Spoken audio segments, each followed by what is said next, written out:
Aunty ji please, अभी नव्या यहाँ नहीं है अपना पक्ष रखने के लिए, तो हम लोग उसके आचरण का मंथन करके उसके बारे में कोई गलत धारणा ना बनाए तो अच्छा रहेगा। सॉरी आंटी जी, यदि मैंने कुछ गलत कह दिया हो तो। स्वरा के बेबाकी पूर्ण जवाब से मोहल्ले की महिलाएं एक दूसरे का मुंह ताकने लगी थीं। उन्होंने सपने में भी नहीं सोचा था कि कल की आई बहू इस तरह जवाब देगी। महिलाओं के जाने के बाद रागनी बहू द्वारा इस तरह के जवाब दिए जाने से अंदर से तो खुश थी, पर कहीं ना कहीं ये बात उसे सता रही थी कि मोहल्ले में अब मेरी बहू स्वरा की छवि खराब हो जाएगी। अपनी सासू माँ की असमंजस की स्थिति भांपते हुए स्वरा ने बड़े प्यार से कहा, मम्मी जी आप टेंशन मत लीजिए, वैसे भी मुझे आदत हो गई है इस सब की, और वैसे भी अब जमाना बदल गया है, आजकल लोग समझने लगे हैं, स्पष्ट और साफ बोलना कोई बुरी बात नहीं है। मम्मी जी देखिएगा आंटी जी लोग मेरी तारीफ ही करेंगी, आप चिंता मत करिए। रोज की भांति अगले दिन, देखी ना सुधा, तू कल रागिनी की बहू को कैसे जवाब दी हम सबको। वो तो हम लोग बैठे थे इसलिए थोड़ा ही बोलकर चुप हो गई, वरना ना जाने और कितना कुछ कहा सुनी होती। मीरा ने मजा लेते हुए अपनी पड़ोसन सुधा से कहा, हाँ यार मुझे भी आश्चर्य हुआ, अभी नई नई बहू है और इतनी हाजिर जवाबी।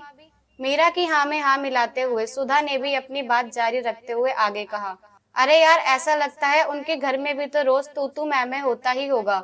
वो तो रागनी है कि हमें बताती नहीं है अपने घर की बात, बताए भी तो क्या बताए और कैसे बताए। शाम 4 बजते ही मोहल्ले की महिलाओं की बैठक लग जाती थी। चाय के प्यालों के बीच चुगली चपाती इधर उधर की बातों का आनंद ही कुछ और होता था। जब तक किसी से किसी की चुगली ना हो, कुछ लोगों की आदत होती है खाना ही हजम नहीं होता है। इन्हीं गपशप के बीच रागनी भी आ पहुंची। रागनी को ऐसा लग रहा था ये महिलाएं उसकी बहू की तारीफ करेंगी। चाय तो अच्छी बनी ही थी, उसकी तारीफ के साथ साथ स्वरा की भी तारीफ होगी। पर यहाँ तो मामला बिल्कुल उल्टा था। महिलाएं रागनी की बहू की तारीफ तो छोड़िए, ना जाने कितनी उजूल फिजूल की उपाधियों से विभूषित कर दिया था।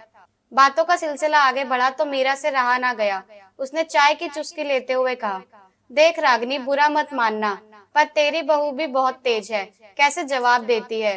कल तो उसकी बातों से हम लोग दंग रह गए थे, क्यों सुधा। सुधा ने भी कुटिल मुस्कान देकर हाँ की स्वीकृति दे दी।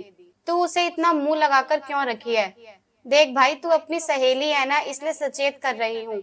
इतना भी छूट नहीं देना चाहिए बहू को कि वो तेरे ही दोस्तों के सामने जवाब दे।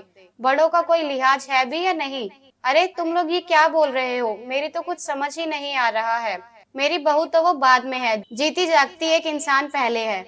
उसमें भी सोचने समझने की शक्ति है, उसका भी अपना विचार है जिसे सबके समक्ष रखना आवश्यक है। और इसमें जवाब देने वाली कौन सी बात हो गई। आजकल की बहू हमसे ज्यादा समझदार है, मैं तो कितनी बार बहू से सलाह भी लेती हूँ। रागिनी ने सुधा और मीरा को समझाना चाहा, पर सुधा और मीरा ने तो जैसे कसम ही खा ली थी रागिनी की बहू को गलत और बददिमाग साबित करके ही दम लेंगी। व्यंग्यात्मक मुस्कान के साथ मीरा ने कहा, अरे हमें क्या पड़ी है, हम तो तेरे ही भले के लिए बोल रहे हैं कि आगे से सावधान रहना।